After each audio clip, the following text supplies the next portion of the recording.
Bonjour et bienvenue à tous et à toutes à notre webinaire formation intitulé Partir en affaires avec un plan. Ce webinaire est présenté par le réseau des massothérapeutes professionnels du Québec en collaboration avec l'Institut CARA. Donc, je me nomme Patricia et je serai votre médiatrice ou modératrice plutôt aujourd'hui. Donc, sur la plateforme, vous pouvez poser vos questions dans l'encadré situé à droite de votre écran ou dans le menu des questions au bas de votre écran de téléphone intelligent. Je répondrai aux questions techniques le plus possible durant le webinaire. Pour toute autre question donc concernant le contenu ou les questions dirigées à notre présentatrice, celles-ci seront gardées en fait pour la période de questions à la fin. Dans le menu aussi de la plateforme, vous avez accès à des documents que vous pouvez télécharger durant la présentation.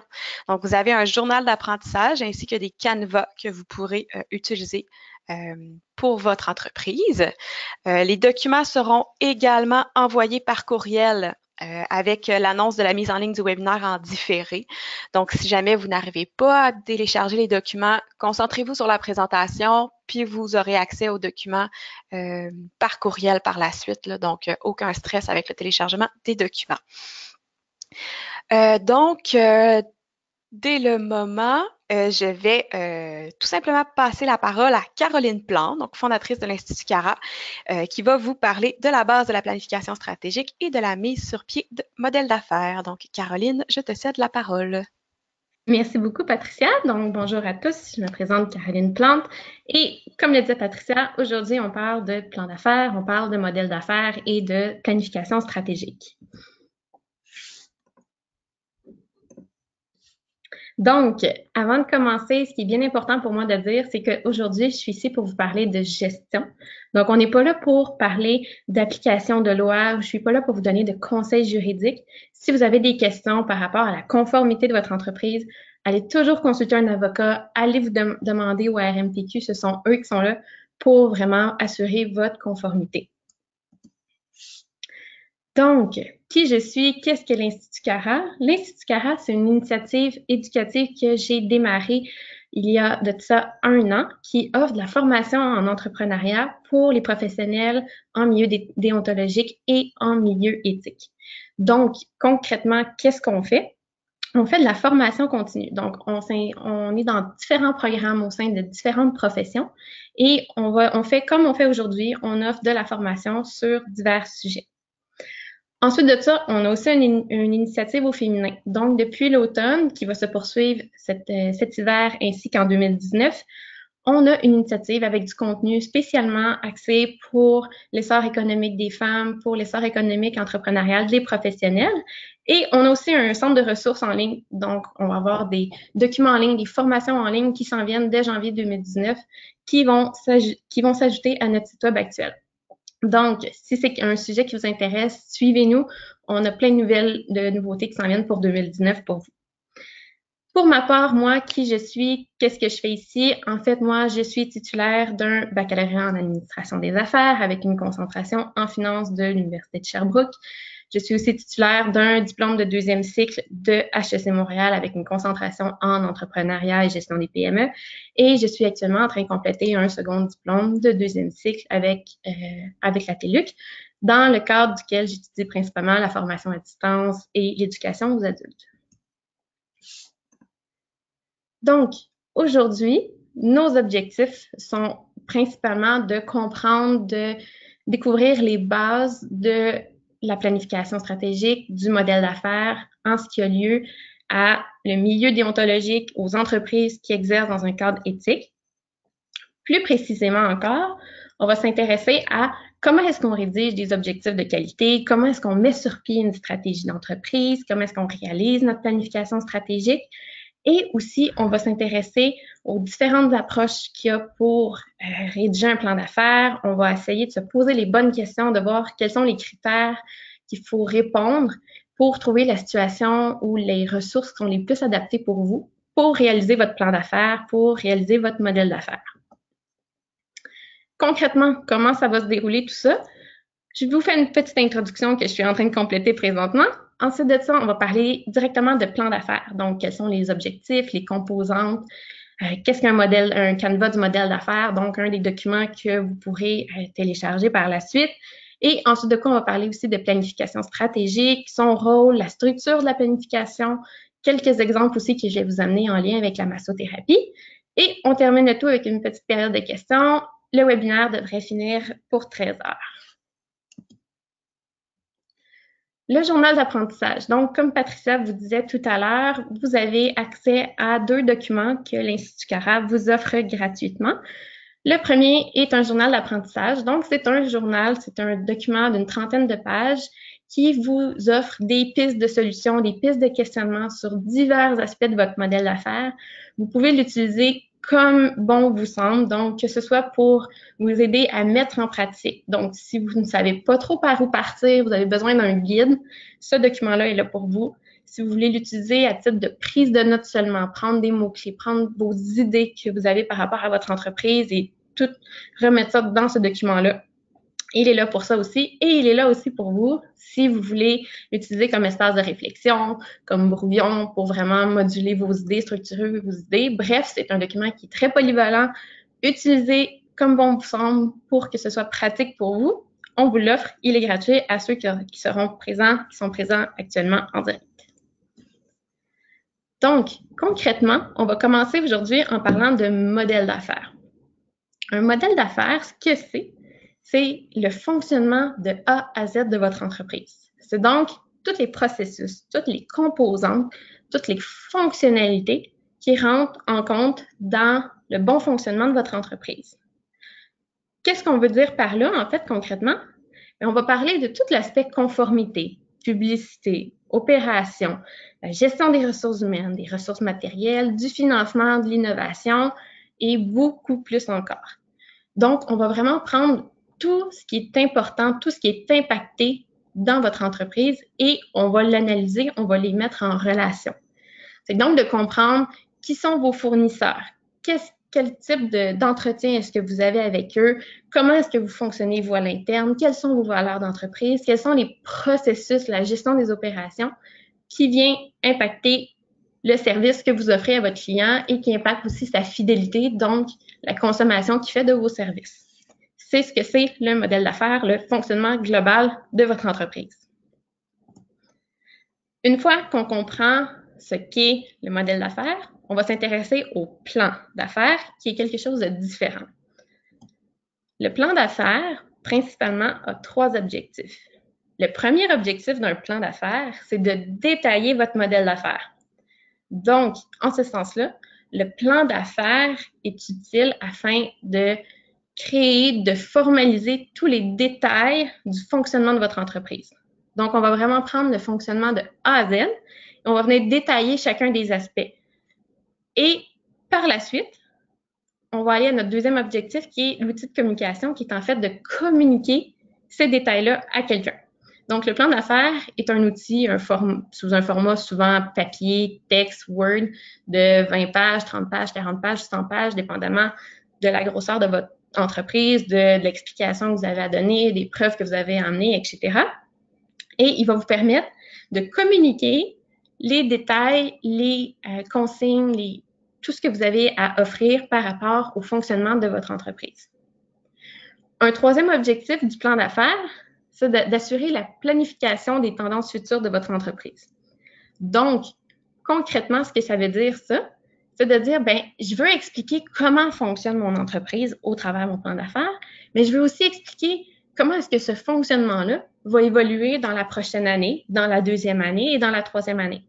Donc, on va vraiment aller chercher un objectif à long terme avec ce troisième objectif-là, où on va être capable d'exposer à la personne à qui on veut communiquer. Donc, par exemple, un banquier, un financier, un organisme qui vous aide, à qui vous voulez présenter votre entreprise, vous allez lui présenter donc quel est votre modèle d'affaires, comment fonctionne votre entreprise et comment est-ce que vous réalisez vos activités et comment est-ce que vous voulez les faire évoluer sur le long terme, ces activités-là.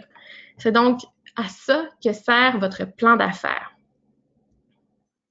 Donc, concrètement, on va se demander, est-ce qu'il est nécessaire pour vous de réaliser un plan d'affaires afin de démarrer votre entreprise? Ici, j'ai souligné l'aspect démarrer votre entreprise parce que qu'est-ce que je veux dire par le démarrage?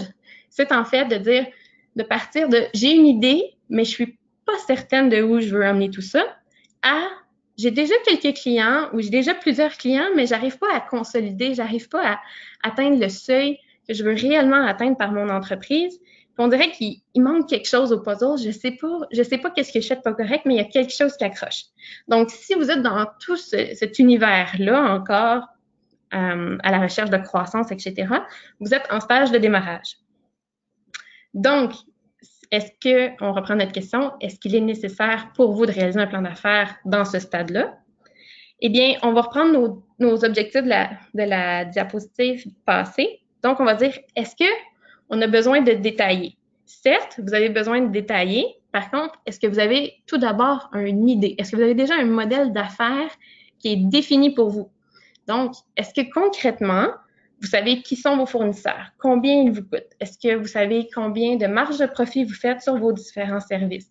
Est-ce que vous savez quel type d'équipement est le plus adapté? Quel type? Est-ce que c'est la location, l'achat qui vous coûte le moins cher? Quelles sont vos stratégies marketing? Bref, est-ce que vous comprenez dans sa globalité comment fonctionne votre entreprise? Si à ce point-là, déjà, vous vous dites, pour moi, le Canva est peut-être, si vous dites pour moi, le modèle d'affaires n'est peut-être pas encore tout à fait défini. Je suis encore un petit peu mêlée quant à savoir par où je m'en vais, quelles sont les meilleures stratégies. Mais dans ce cas-là, on arrête premièrement à faire un Canva du modèle d'affaires qui va être expliqué un petit peu plus tard dans la formation.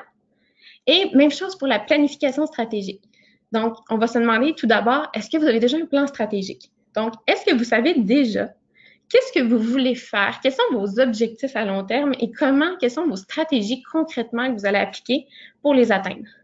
Donc, si vous savez exactement dans 6 mois, dans 1 an, dans 2 ans, quels sont vos objectifs, quelles sont les stratégies les plus adaptées pour le faire, alors là, vous avez déjà un plan stratégique. Par contre, si pour vous, c'est pas tout à fait clair, puis il y a peut-être des choses que vous dites, j'ai une idée, mais encore là, je suis pas certaine concrètement comment les atteindre, mais là, c'est la planification stratégique qui va rentrer en jeu.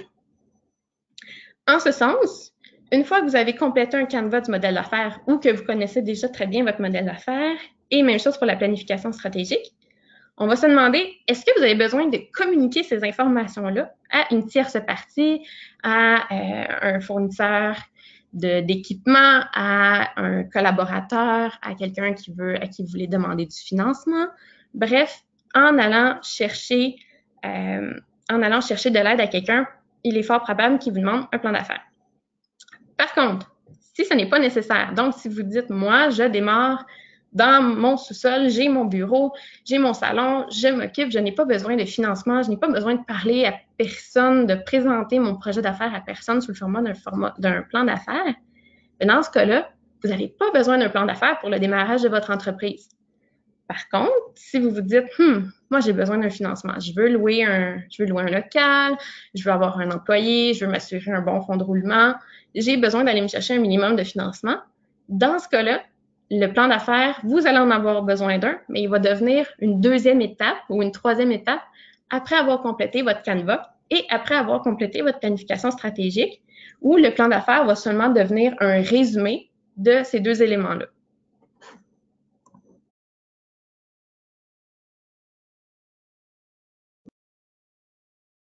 Donc, je ne parlerai pas plus longtemps du plan d'affaires en tant que tel, tout simplement parce qu'il y a beaucoup de ressources qui existent sur le web, qui existent dans les organismes d'aide en entrepreneuriat, qui sont là pour vous aider à rédiger le plan d'affaires.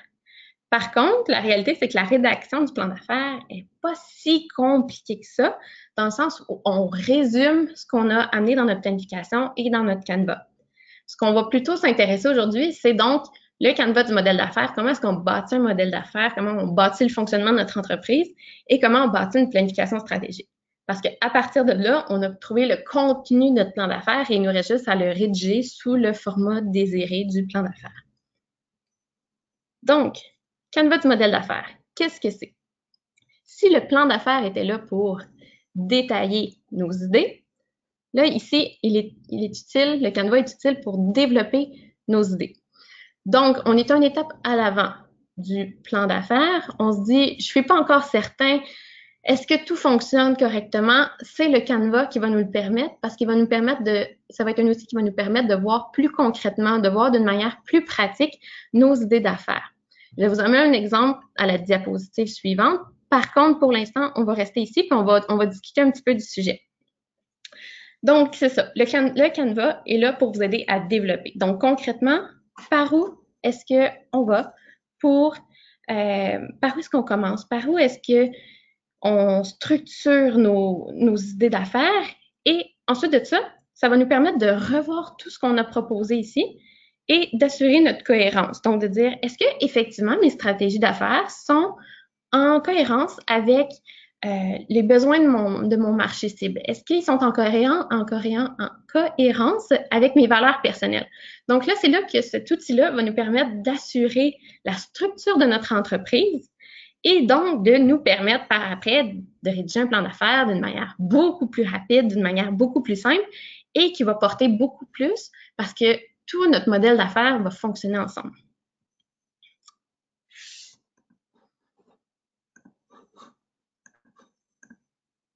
Donc, concrètement, comment ça fonctionne le Canva du modèle d'affaires?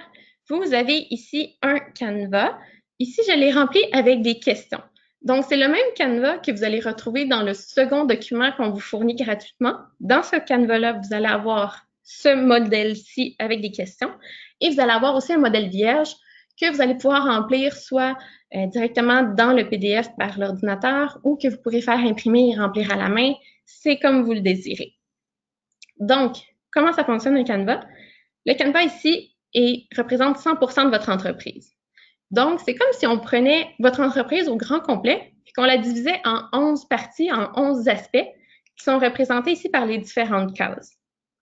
Ce que je vous conseille concrètement de faire, c'est de prendre le modèle de Canva qu'on vous a envoyé puis de commencer à rédiger des mots-clés dans chacune des cases.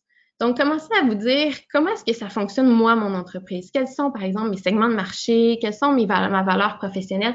Bref, commencez à brainstormer tranquillement et faites une première lecture, faites une première écriture de chacun de ces différents concepts-là.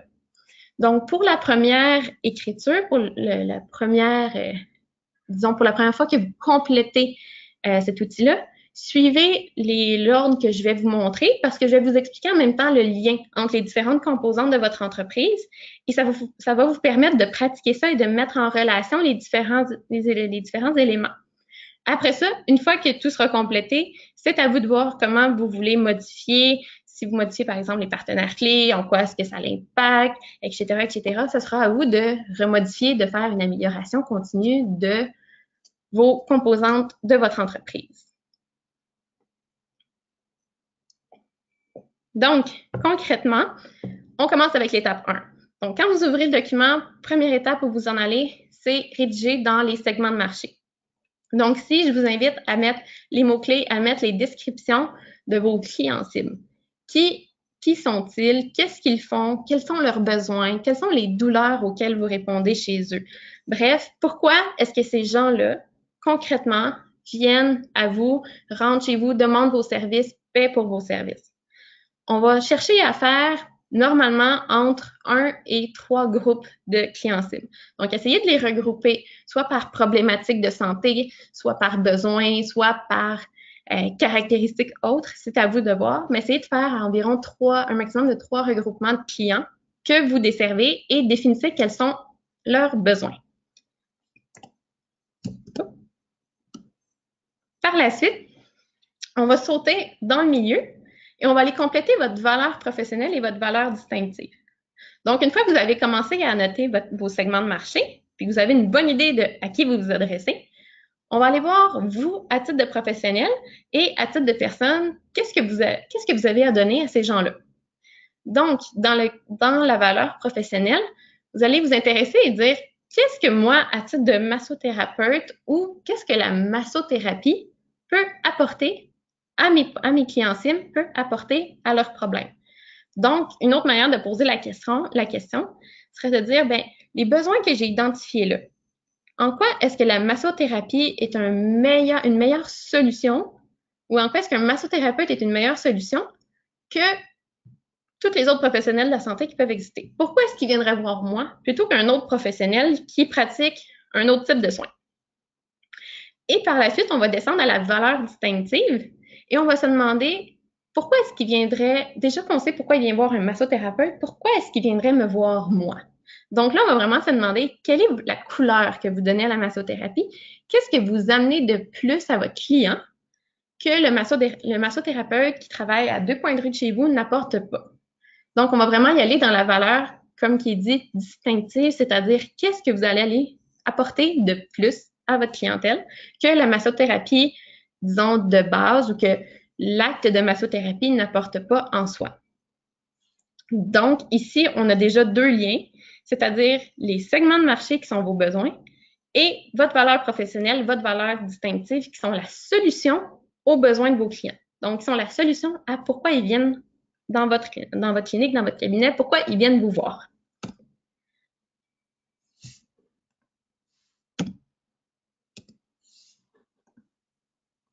Par la suite, on a aussi la relation client et les canaux de distribution. Donc là, à droite, vous avez les besoins, les problèmes de vos clients.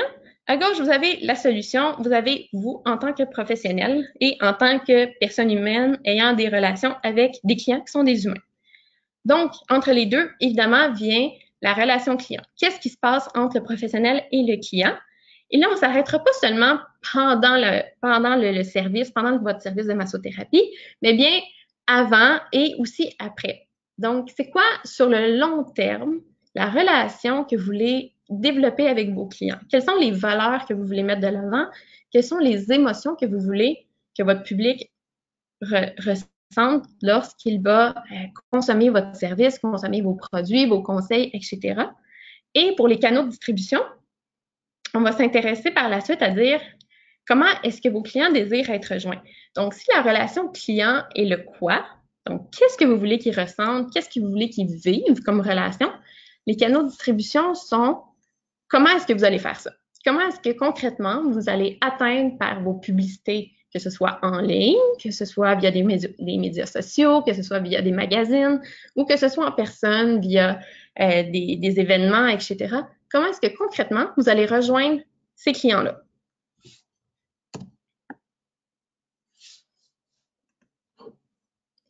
Par la suite, on va passer à l'extrémité gauche du Canva, c'est-à-dire les éléments clés. Donc, une fois que vous avez vraiment défini les composantes précédentes qui sont tous en lien avec votre marketing, vos stratégies publicitaires, le message que vous allez véhiculer à vos clients, là, on va s'intéresser plus précisément aux activités à l'interne. Donc, on va s'intéresser à dire comment est-ce qu'au cœur de votre entreprise, ça doit fonctionner, quels sont les éléments qui sont au cœur de votre entreprise pour que tout fonctionne correctement. Donc, premier aspect qu'on va s'intéresser, ce sont les activités clés. Les activités clés, ce sont qu'est-ce qui doit absolument avoir lieu, qu'est-ce que vous devez absolument faire pour que l'argent rentre au bout du mois. Donc, c'est nécessairement qu'est-ce qui sont les processus, les activités qui vous permettent de réaliser votre valeur professionnelle et votre valeur distinctive.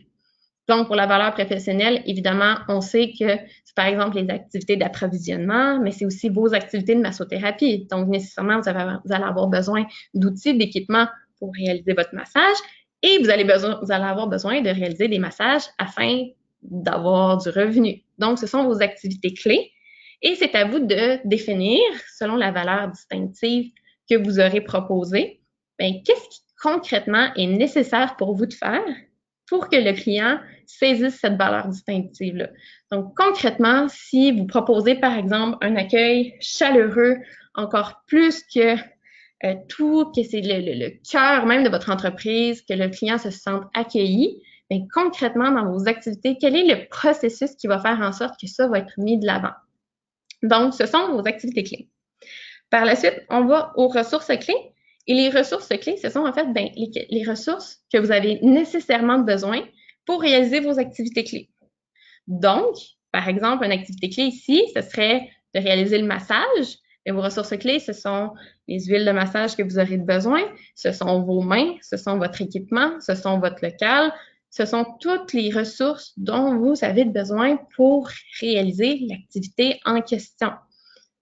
Et par la suite, vous avez les partenaires clés. qui sont soit des partenaires à l'externe, donc des fournisseurs, ou des partenaires à l'interne, donc par exemple des employés, qui vont vous permettre d'accéder à ces ressources-là. Donc, ils vont des partenaires, par exemple, qui vont vous fournir votre équipement, ou des partenaires qui vont réaliser vos activités clés. Donc, par exemple, des employés qui vont avoir la tâche de réaliser certaines des activités clés de l'entreprise. Donc, ici, vous allez vraiment définir tout ce qui est au cœur même de votre entreprise. Donc, normalement, ici, on n'aura pas d'activités comme des activités comptables. Parce que oui, c'est nécessaire, mais ce ne sont pas par exemple, les activités comptables qui vont être au cœur même de votre entreprise, qui vont vous permettre de faire un chiffre d'affaires à la fin de l'année. Donc, une fois qu'on a terminé les activités et tous les processus qui sont au cœur de notre entreprise, on va s'intéresser aux contraintes déontologiques qui vont s'appliquer. Ici, je ne m'attarderai pas longtemps, c'est assez simple. En fait, c'est simplement de prendre votre code déontologique. Allez sur le site du RMPQ, allez consulter votre code déontologique, prenez le temps de bien le lire, puis demandez-vous qu'est-ce qui, maintenant que je suis en affaires, ou alors que je suis en affaires, qu'est-ce qui me différencie moi, qu'est-ce qui s'applique à moi, qui ne s'applique pas à un massothérapeute qui est employé. Donc, moi, à titre de gestionnaire d'une entreprise, par exemple, je dois maintenant réaliser de la publicité. Je dois maintenant m'assurer de la totalité de la tenue de mes dossiers. Donc, qu'est-ce qui maintenant va changer dans ma pratique concrètement? Qu'est-ce qui va venir s'appliquer à mon entreprise que je dois m'assurer de ne pas oublier quand va venir le temps de réaliser mes opérations? Donc, ici, c'est vraiment un mémo. C'est vraiment aussi une manière pour vous de dire, ben, voici la relation que je veux tenir ou voici la stratégie publicitaire que je veux mettre de l'avant. Est-ce que c'est conforme? Donc, c'est déjà là un petit reminder pour vous à vous dire, est-ce que tout ce que j'ai écrit dans le haut, est-ce que le fonctionnement de mon entreprise que je vois pour l'instant, est-ce que ça marche bien? Si oui, c'est parfait, on continue. Et on va continuer justement avec la structure de coûts et la structure de revenus. Donc ça ici, on parle d'état comptable de A à Z. En fait, on va se demander combien ça vous coûte de faire rouler votre entreprise, combien vous coûtent vos matières premières, vos outils, vos ressources, comment est-ce que vous faites, donc quel tarif vous chargez, est-ce que vous obtenez des revenus, avez-vous accès à des subventions, bref, comment vous faites et combien ça vous coûte. On soustrait quel salaire êtes-vous capable d'aller chercher dans la première, deuxième, troisième année. Ce sont des états financiers purs et durs que vous allez y inscrire. Donc, c'est ce qui complète le Canva en tant que tel. Comme je vous dis, prenez le temps d'aller le consulter, prenez le temps de réécouter la vidéo quand elle va être en rediffusion. C'est vraiment là pour vous permettre de diviser votre entreprise, être sûr de rien avoir oublié de ce qui devrait être au cœur même de votre entreprise. Et en ayant vu les liens entre les différents aspects, vous allez être capable maintenant de dire, bien oui, si je change, par exemple, les activités de mon entreprise, qu'est-ce qui va être impacté par celle-ci? Par la suite, on va parler de planification stratégique. Donc, qu'est-ce que la planification stratégique?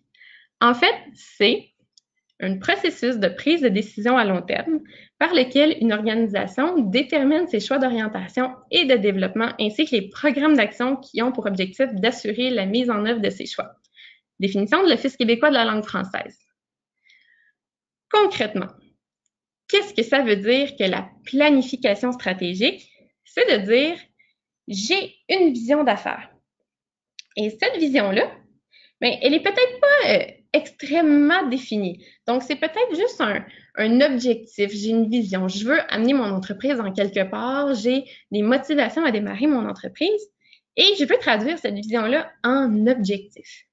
Donc, je veux concrètement savoir qu'est-ce que je dois réaliser pour atteindre cette vision-là. Qu'est-ce qui va être mon point d'arrivée qui va pouvoir me dire, oui, effectivement, bravo, tu as réussi, tu es rendu où tu voulais être. Donc ça, on va transformer cette vision-là en objectif et on va se dire, bien, pour atteindre nos objectifs, c'est quoi les stratégies que je dois mettre en place? Et évidemment, bien, pour développer ces stratégies-là, on va se mettre des sous-objectifs, donc de dire, bien, dans 6 mois, dans 1 an, dans 2 ans, voici où je veux être rendu. Donc, si le Canva du modèle d'affaires est vraiment dans les rouages de votre entreprise, comment est-ce que votre entreprise fonctionne? Comment est-ce que c'est quoi les processus, les opérations qui sont nécessaires pour le fonctionnement de votre entreprise. Ici, dans la planification stratégique, on va s'intéresser beaucoup plus à vous à titre d'entrepreneur. Où est-ce que vous voulez emmener votre entreprise? Quelle est dans le futur la vision? Jusqu'où vous voulez amener ce modèle d'affaires-là, le fonctionnement de votre entreprise? Et on va se faire un plan de dire, dans 6 mois, il faut que j'ai refait ça. Dans 1 an, je dois avoir fait ça. Dans 2 ans, je vais commencer à faire ça. Puis, ça va nous donner un plan qui va être très, très, très concis, mais en même temps très clair et qu'on va pouvoir faire évoluer. Parce qu'on s'entend que l'entrepreneuriat, s'il y a une chose qui est agréable, mais qui est aussi qui peut être un défi à gérer, c'est l'incertitude. Donc, ça va nous donner un outil qu'on va pouvoir adapter rapidement, tout comme le canevas du modèle d'affaires, à dire « Oh, ça fonctionne pas. OK, parfait, je reprends mon canevas ou je reprends ma planification et tout de suite, je vais changer ça, on va modifier ça. » C'est beaucoup plus facile à faire que dans un texte continu de 40 pages comme dans un plan d'affaires. Donc, concrètement, je vais vous amener plus tard dans la formation un exemple de planification stratégique. Donc, je vais vraiment vous le détailler, mais avant toute chose, je veux prendre le temps avec vous de regarder c'est quoi un bon objectif. Donc, un bon objectif, qu'est-ce que c'est? C'est un objectif qui est spécifique, qui est mesurable, acceptable, réaliste et défini dans le temps. Donc, concrètement, qu'est-ce que ça veut dire, ça? C'est que, par exemple, moi, j'ai souvent des gens qui viennent me voir et qui me disent « Je veux améliorer mes revenus ou je veux accroître mes revenus par mon entreprise. » Voici un des objectifs que j'ai. L'objectif en tant que tel derrière est très noble, le fait d'améliorer sa condition de vie, d'aller chercher un plus gros salaire, etc. Par contre, est-ce que l'objectif améliorer mon revenu est un bon objectif? Non. Donc, comment est-ce qu'on retravaillerait, par exemple, cet objectif-là? On irait chercher chacun de ces 5 aspects-là. Donc, premièrement, l'aspect spécifique. On se demanderait, est-ce que cet objectif-là que l'on a ici est effectivement spécifique à votre entreprise? Et en ce sens-là, non, il ne l'est pas parce que vous ne m'expliquez pas quel type de revenu vous comptez réaliser. Donc, la bonne réponse ici serait de dire, par exemple, je veux améliorer ou je veux accroître mes revenus en service de massothérapie. Donc, est-ce que vous offrez seulement des services? Est-ce que vous offrez de la formation? Est-ce que vous vendez de la formation en ligne, en personne, etc.? Bref, dépendamment des formats ou des types de revenus que vous allez réaliser, vous allez définir un objectif par type de revenu. Et là, ça va devenir des objectifs spécifiques. Donc, dans le sens d'un travailleur autonome qui n'offre que des services de massothérapie, un objectif spécifique serait de dire, de spécifier que ce sont des revenus de services de massothérapie. Par la suite, on a l'aspect mesurable. Donc, qu'est-ce que c'est l'aspect mesurable? Mais c'est en fait de chiffrer. Parce que accroître, peut-être que pour vous, accroître, c'est d'aller chercher 10 000 de plus. Peut-être que pour vous, c'est d'aller chercher 20 000. Et peut-être que pour moi, c'est simplement d'aller chercher 5 000 de plus. Donc, on a tous des visions différentes de ce qu'est un bon revenu, ce qu'est une clientèle adéquate. Donc, il faut vraiment aller chiffrer pour être capable de mesurer l'atteinte de nos objectifs. Donc, par exemple, notre objectif d'aller atteindre un certain niveau adéquat de revenus deviendrait d'aller chercher 40 000 de revenus de services de massothérapie. Donc là, déjà, on vient d'ajouter un critère où on est capable de le mesurer. Par la suite, on a le critère acceptable. Donc, ça, en fait, la question, c'est de vous dire, est-ce que déontologiquement, est-ce que éthiquement parlant, c'est correct pour moi d'avoir cet objectif-là? Puis souvent, ce que vous allez réaliser, c'est que c'est pas nécessairement l'objectif en tant que tel qui peut ne pas être conforme parce que, bon, personne ne va vous empêcher de faire un gros salaire, personne ne va vous empêcher d'atteindre certaines parts de marché. Tout est dans la manière de l'obtenir. Donc, il faut vous demander, cet objectif-là, est-ce que les stratégies qui vont venir avec l'objectif, est-ce qu'elles sont acceptables? Est-ce qu'ils sont conformes déontologiquement? Si oui, c'est parfait. Atteindre 40 000, c'est correct, c'est acceptable, on continue et on passe à réaliste. Donc, l'aspect réaliste, c'est aussi simple que de dire, est-ce que ça a de l'allure pour moi qui veux travailler 2 jours semaine dans mon entreprise? Est-ce que ça a de l'allure que j'atteigne 40 000 de salaire pour seulement mes services de massothérapie? Et peut-être que la réponse va être oui, Mais probablement que si vous travaillez uniquement 2 jours par semaine, probablement que ça va être plus non. Tandis que la personne qui va travailler 5 jours semaine à son entreprise, pour elle, ça va être beaucoup plus réaliste de se dire que oui, effectivement, elle va aller chercher 40, 50, peu importe le montant qu'elle voudra, mais probablement que ça va être plus réaliste pour elle de viser un montant plus haut parce qu'elle travaille 5 jours semaine versus la personne qui en travaille 2. Ensuite de ça, on a les critères définis dans le temps. Donc ça ici, ce qui nous manque en fait, c'est de dire votre 40 000, votre 30 000, vous voulez aller le chercher en combien de temps? Parce que la réalité, c'est qu'il y a une différence entre atteindre 40 000 dans 1 an, dans 5 ans ou dans 10 ans. Donc, si votre objectif, c'est d'atteindre 40 000 de revenus de services de massothérapie en 3 ans, mais que finalement, vous atteignez votre 40 000 dans 5 ans, mais votre objectif n'est pas atteint. Parce que concrètement, votre modèle d'affaires, comment votre entreprise fonctionne, n'est pas efficiente. Elle ne vous a pas permis d'atteindre en 3 ans, comme vous l'avez désiré, votre revenu. Donc là, c'est à vous de voir, selon le modèle d'affaires, selon le temps, selon les ressources que vous voulez investir dans votre entreprise, comment est-ce que tout ça fonctionne? Qu'est-ce qui est réaliste pour vous? Qu'est-ce qui est spécifique à vous? Qu'est-ce qui vous parle? Qu'est-ce qui vous motive? Et c'est là qu'on va définir des objectifs qui sont précis pour vous, qui vont vous parler, qui vont vous motiver et qui vont être mesurables surtout. Parce que c'est là que vous allez être capable de cocher, que vous allez être capable de faire un suivi de l'efficience de votre entreprise.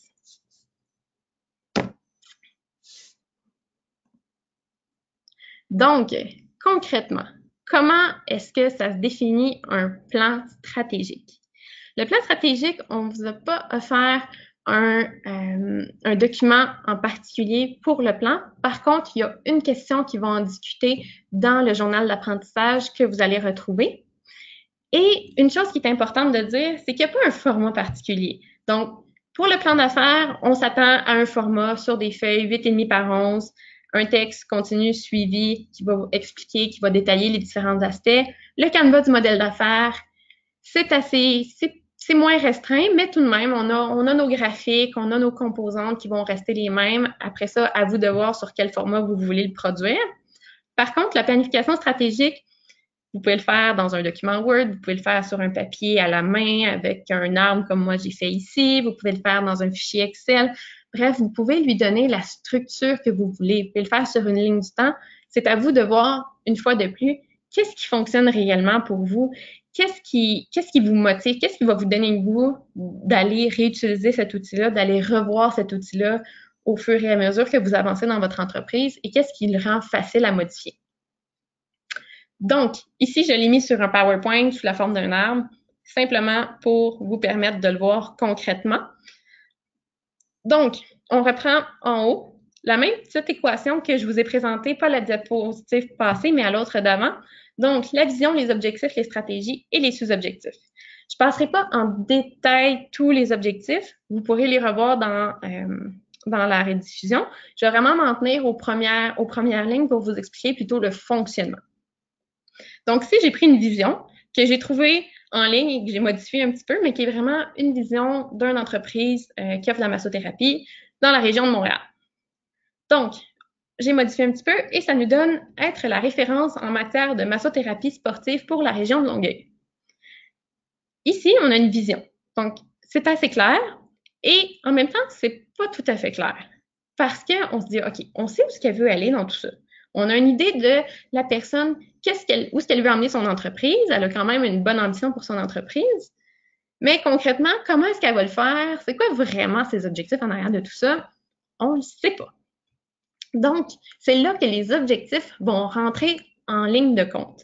Et c'est là qu'on va se passer à la deuxième colonne et qu'on va dire, OK, concrètement, c'est quoi les différents éléments qu'il y a dans ces objectifs-là? Donc là, moi, ici, dans cette vision-là, j'en ai détaillé quatre concepts que j'ai détaillés, soit le concept des parts de marché, donc nécessairement en étant la référence. On veut atteindre une certaine clientèle, on veut être connu, on veut être la référence dans notre marché sur la rive sud. Ensuite de ça, on a aussi l'expérience client, parce que si vous avez une aussi grande part de marché, vous avez une aussi grosse clientèle, ben c'est que les clients aiment ça aller chez vous. Les clients vous aiment. Donc, nécessairement, vous avez une bonne expérience client. Vous avez nécessairement aussi une bonne rémunération parce qu'on s'entend être la référence, vous êtes l'expert dans votre domaine et vous avez aussi les compétences professionnelles qui vont à la hauteur du service que vous désirez offrir. Donc, ici, j'ai vraiment divisé ma planification stratégique en 4 concepts qui sont ces concepts-là que je viens de vous présenter. Et à la suite de quoi, j'ai réalisé des objectifs, ensuite des stratégies, des sous-objectifs. Donc, pour vous expliquer, par exemple, pour illustrer, on va prendre seulement l'objectif part de marché, qui pourrait être, par exemple, de détenir 0,5, 2, 10% des parts de marché sur 1 année, 2 ans et 5 ans. Donc, on est parti du concept de part de marché et on a défini un objectif qui est SMART. Par la suite de ça, on va dire parfait, mais concrètement, pour obtenir 2% du marché de massothérapie sportive à Longueuil, qu'est-ce que je dois faire? Donc là, on va se dire, peut-être deux stratégies que je pourrais ressortir, c'est d'avoir une visibilité en ligne, donc d'aller utiliser mon marketing de contenu, par exemple, pour mousser la publicité en ligne. Mais aussi, il faudrait que je sois concrètement les pieds à terre à Longueuil, que je me fasse connaître, je me fasse voir, que j'ai serré des mains. Et donc, je vais offrir des conférences, des formations bénévolement dans des organismes qui vont vouloir m'accueillir et je vais aller rencontrer les gens. Donc, ça ici, c'est vos stratégies. Mais une fois de plus, là, on vient de définir quelles sont les stratégies pour vos objectifs, mais là, on se dit, OK, mais concrètement, comment est-ce que tu vas faire pour mousser ta publicité en ligne? Et là, on va se dire, on va se fixer des sous-objectifs. Donc, on va se dire, ma part de marché, pour mon marketing en ligne, je vais publier un article de blog par semaine pendant les deux premières années de mon entreprise.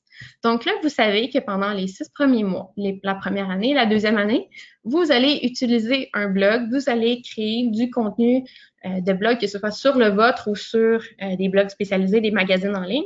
Vous savez concrètement ce que vous allez réaliser pour mettre sur pied votre stratégie et atteindre votre objectif sur 2 ans. Ensuite de ça, même chose. Pour l'offre de formation, vous allez vous dire, bon, par exemple, j'offre 5 ateliers par année auprès d'organismes sportifs de Longueuil dès la première année. Donc là, concrètement, vous savez que pour la première année, il faut que vous fassiez des démarches du point de vue publicitaire pour contacter différents organismes, dire, voici, j'offre des petites conférences de 30 minutes, des petits ateliers pour les jeunes, pour les sportifs, etc. Et voulez-vous de moi, voulez-vous de mon offre? Moi, je veux juste faire parler de mon entreprise. Donc, concrètement, vous allez, à la fin de votre planification stratégique, vous dire, voici les différents éléments clés que je dois travailler et voici sur une ligne du temps. Donc, avec votre votre colonne de sous-objectifs, voici sur une ligne du temps ce que je dois commencer dans 6 mois, ce que je dois commencer maintenant, qu'est-ce qui doit être fait pour la première année, où est-ce que je dois être rendu dans ma deuxième année pour atteindre mes objectifs qui sont ma vision d'entreprise. Donc, la planification stratégique se différencie du Canva du modèle d'affaires parce qu'elle est beaucoup plus dans l'action, tandis que le Canva du modèle d'affaires va définir comment est-ce que votre entreprise fonctionne. Et finalement, un dernier point que je voulais toucher, c'est qu'il faut faire bien attention, et vous l'avez vu, ma colonne stratégie est en mauve. Pourquoi elle est en mauve? C'est simplement pour vous rappeler qu'il est important de valider vos stratégies d'affaires, à savoir si elles sont conformes. Donc, comme je le disais tantôt, dans les objectifs, le côté acceptable de l'objectif, donc, est-ce que c'est conforme à votre déontologie comme objectif? Ça part avant tout de la stratégie de comment vous allez vous y prendre pour mettre sur pied cet objectif-là.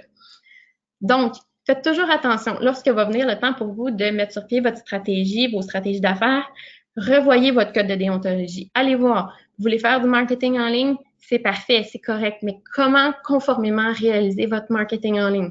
Vous voulez offrir des conseils dans des formations, dans des ateliers?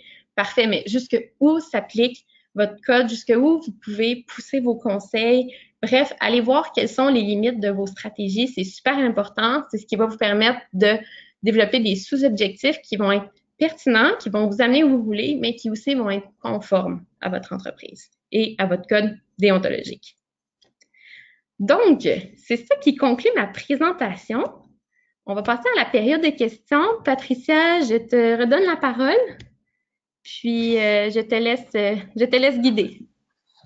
Oui, bien, merci beaucoup pour la belle présentation, Caroline. Pour l'instant, on se fait timide, donc je n'ai pas encore de questions. Je vous invite en fait à poser vos questions là, dans la boîte de chat que vous avez à votre écran, soit sur écran d'ordinateur ou dans le petit menu du bas si vous êtes sur un téléphone cellulaire. Que ça peut être des questions très larges sur ce qu'on a vu, ça peut être des questions peut-être un peu plus pointues, mais qui pourraient être être pertinentes pour plusieurs autres participants. Donc, si vous pensez que votre question est pas pertinente, c'est très rare que c'est pas pertinent une question. Toute question est bonne. Bon, on va voir. Moi, j'ai des commentaires. J'ai des commentaires qui me disaient que tout était très clair, que c'était super, que c'était très bien expliqué, que c'est une excellente formation, très bien vulgarisée. Donc, on voit que vous avez très bien présenté votre sujet, Caroline. Merci.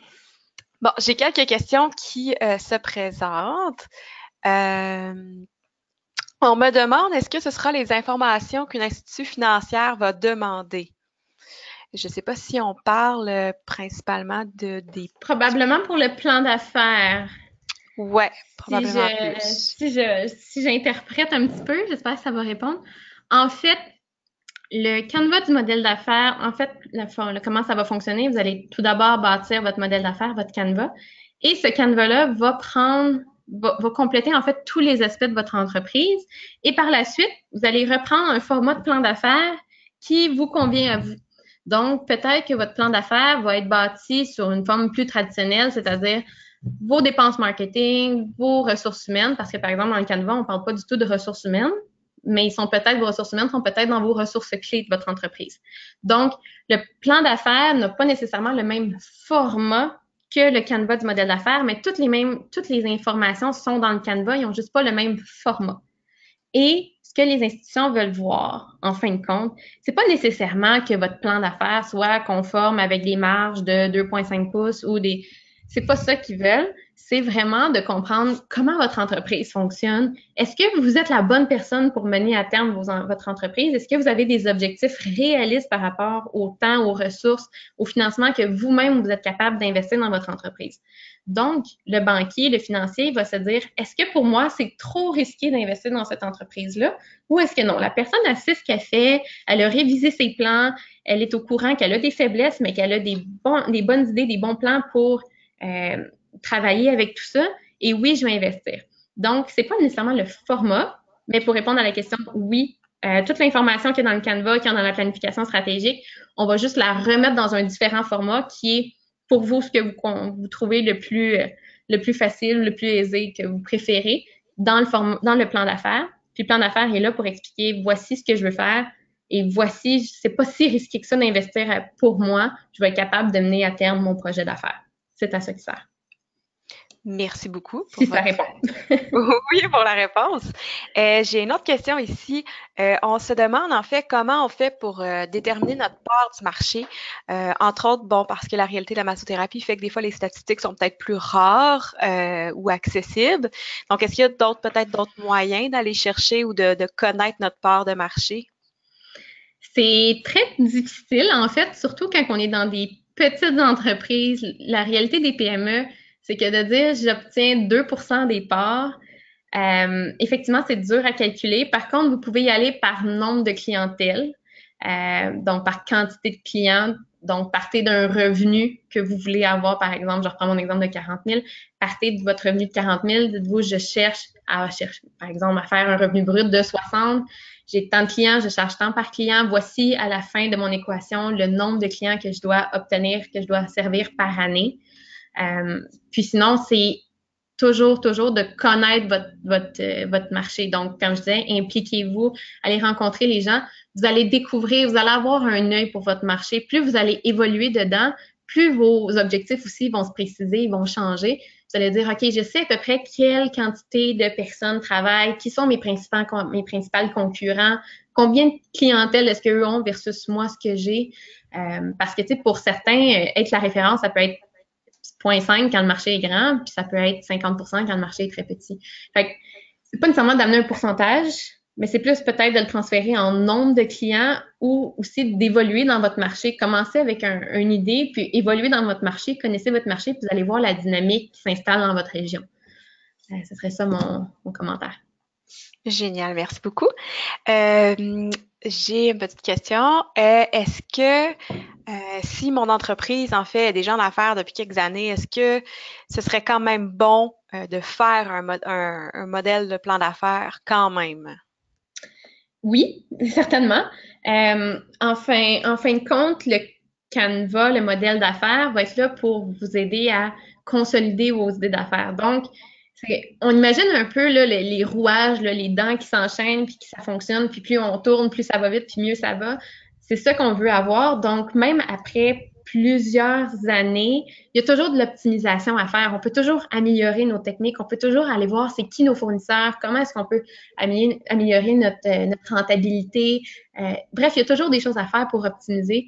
Donc, définitivement, la planification stratégique, c'est la même chose. Définitivement, si on n'est pas en démarrage, reste que dans les prochaines années, vous allez avoir des objectifs, vous voulez atteindre des nouvelles choses, vous voulez rester motivé. Donc, définitivement, par rapport au plan d'affaires, si on est déjà en affaires depuis un bout, ça peut être quelque chose qui est pertinent pour nous si on veut vraiment avoir un document qui est concret, qui explique tout pour nous. Mais si pour vous, ça vous parle pas, vous n'avez pas besoin de communiquer, votre entreprise va bien, pas besoin de financement, pas besoin de partager, allez pas perdre du temps à faire un plan d'affaires qui va vous prendre beaucoup de temps à rédiger, ça ne vaut pas la peine. Génial, merci. On me demande beaucoup comme de quelle personne on peut s'entourer quand on veut faire nos plans d'affaires, nos plans stratégiques. Quelles sont les ressources qu'on peut peut-être aller chercher? Vous en êtes une, l'Institut Cara, évidemment, une ressource en formation pour l'entrepreneuriat, entre autres.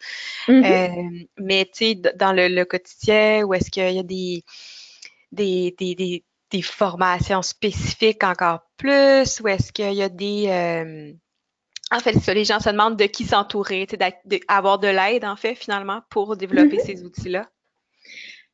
Pour l'aspect massothérapie, précisément, je vous dirais que le RMPQ, allez-y, c'est eux la référence. L'aspect gestion, je vous dirais, il existe plein de ressources, que ce soit les futurpreneurs, l'organisme futurpreneur, que ce soit vos centres de développement locaux. Il y a des coachs d'affaires qui existent, qui sont spécialisés en entrepreneuriat. Moi, ce que je vous conseille d'abord de faire, donc, vous ouvrez votre canevas du modèle d'affaires, vous savez pas par où partir, qu'est-ce qui va vous aider en marketing, qu'est-ce qui va vous aider à faire vos états financiers. Prenez le temps d'abord d'aller revoir des sites comme Statistique Canada, d'aller chercher des informations qui sont sur le web, sur des sites fiables, qui vont vous aider, premièrement, à vous faire une idée de ce que vous voulez réellement. Donc, il y a le site du gouvernement du Québec aussi qui offre des bonnes ressources. Allez voir en ligne. Il y a beaucoup, beaucoup, beaucoup de choses, plus qu'on le pense, si on prend le temps d'aller chercher des sources qui sont réelles, qui sont bonnes, qui sont concrètes pour nous. Et par la suite de ça, allez voir précisément c'est quoi les points que vous avez besoin. Donc, est-ce que vous avez vraiment besoin d'aide par rapport à la gestion de vos opérations? Peut-être que non. Donc, peut-être que vous allez aller chercher simplement tout de suite un consultant en marketing pour vous aider, ou vous avez besoin d'aide pour les états financiers, bien, vous allez aller concrètement chercher un comptable. Donc, si je récapitule, je dirais, premièrement, essayez par vous-même. Sur le web, il y a beaucoup d'informations. Après ça, allez voir les organismes, même allez voir à la limite les institutions bancaires. Ils sont là pour vous financer, certes, mais en vous finançant, ils veulent que vous réussissiez. Ils veulent que vous réussissiez à repayer ce qu'ils vous ont passé. Donc, vous pouvez même aller leur demander des conseils. Souvent, ils vont avoir des conseillers en démarrage qui sont là. Et vous avez des organismes qui sont, par exemple, la BDC, Futurpreneurs, Centre de développement locaux, les CAE, les centres, je me souviens plus, entre les CAE, que ça s'appelle. Donc, vous avez beaucoup d'organismes autour. Et au-delà de ça, ben, quand vous avez des besoins très, très, très précis, allez voir des gens qui sont spécialisés là-dedans. Allez pas voir des gens spécialisés tout de suite. Ça va être votre dernière ressource si vraiment vos recherches, les gens qui peuvent vous aider en globalité ne peuvent pas vous aider. Là, vous allez aller chercher des ressources qui sont bien spécifiques dans le domaine que vous avez besoin. Mais avant ça, on commence par le début. Génial, merci. J'ai une petite question ici qui me demande, en fait, lorsqu'on parle d'objectifs ou par exemple, d'objectifs mesurables, quelque chose comme du bouche à oreille, on me demande, mais est-ce que du bouche à oreille, ça peut être considéré comme quelque chose de mesurable, tu sais, comme système de communication, considérant qu'il n'y a pas nécessairement de statistiques, là, si on veut comparer à une publicité sur le web ou sur Facebook, à titre d'exemple, est-ce qu'on peut dire que ça compte quand même comme un objectif mesurable? La réponse est non, tant qu'il n'y a pas un chiffre, je dirais. C'est sûr qu'il y a des objectifs qui vont être beaucoup plus, là j'ai pris l'exemple du revenu, c'est très facile, mais il y a des objectifs qui vont être beaucoup plus difficiles à quantifier. Par contre, essayez de voir peut-être, est-ce que vous pourriez inscrire, par exemple, un système de référencement par courriel? Est-ce que vous pourriez peut-être mettre sur pied un système qui vous permettrait de référer, obtenir 10% après 5 références? Ou, est-ce que vous pourriez mettre sur pied un système qui vous aiderait à voir à quel point est-ce que vos gens parlent de vous? Donc, ça peut être aussi, par exemple, de dire les gens sur le web, est-ce qu'ils parlent de moi? Donc, c'est peut-être de vous mettre un système qui va faire une veille sur les réseaux sociaux, puis de dire, je veux apparaître dans peut-être 5 conversations, 6 conversations. Donc, il y a toujours moyen de truquer, d'aller chercher un objectif derrière, simplement de dire le bouche à oreille, il y a quand même moyen de le mesurer selon la manière que vous allez le canot de distribution, dans le fond. Là. Si vous faites du bouche à oreille plus en ligne, plus en personne, il y a toujours moyen de mesurer en quelque part. Même si c'est pas le plus efficace, il y a moyen de mesurer. Génial, merci. Je vais te poser une dernière question. On parle ici considérant que, bon, la massothérapie fait partie du domaine de la santé. Est-ce que d'aller chercher, par exemple, de faire affaire avec des en fait, des professionnels comme des comptables ou autres professionnels de gestion qui soient spécialisés en santé ou qui œuvrent davantage dans ce champ de compétences-là, ce serait pertinent au sens où ces gens-là sont peut-être plus au courant des lois, des enjeux, etc., considérant le côté éthique et tout. Euh, Encore là, ça dépend de ce que vous avez besoin. Donc, si vous allez chercher un coach en publicité ou vous faites affaire avec une agence qui va faire votre publicité en ligne, là, effectivement, faites attention, allez chercher une agence qui connaît votre milieu, qui connaît vos règles, parce que une mise en garde, c'est que souvent ces gens-là, puis c'est normal, vont répéter les mêmes patterns que n'importe quelle entreprise et des fois, il peut y avoir des choses qui sont pas cohérentes avec le code déontologique. Par contre, si vous allez chercher un consultant qui va vous aider à l'interne avec la gestion de vos ressources humaines ou même encore plus simple, un comptable, vos états financiers ne sont pas régis par la déontologie en tant que telle. Donc, un comptable normal, qui est habitué avec le travail d'une PME, va être correct pour faire ce travail-là, pour vous aider dans vos états financiers, parce que l'état financier en tant que tel n'est pas régi, il n'y a pas une déontologie qui s'applique directement à ça. Tandis que la publicité, elle, c'est super important. Oui, faites affaire avec des gens qui connaissent le milieu de la santé, qui connaissent le milieu déontologique, parce que oui, ça se pourrait que vous fassiez avoir ou que les gens publient des choses ou que vous donnent des idées qui, non, ne sont pas conformes. Génial. Ben, je te remercie beaucoup pour tes belles réponses. Ça va être tout pour aujourd'hui. J'ai d'autres questions qui sont arrivées, évidemment, certaines dont je prendrai soin au nom de l'association de répondre parce que je crois qu'ils sont que c'est plus à nous que ça revient de répondre, côté plus déontologique, si on veut. Donc, je ne te poserai pas ces questions. Par contre, si j'ai d'autres questions que je vois qui étaient pertinentes, je pourrais, là, pour les participants, là, demander à Caroline de peut-être me donner quelques réponses que je pourrais mettre en ligne sur le site web là, pour nous assurer qu'on ait le tout.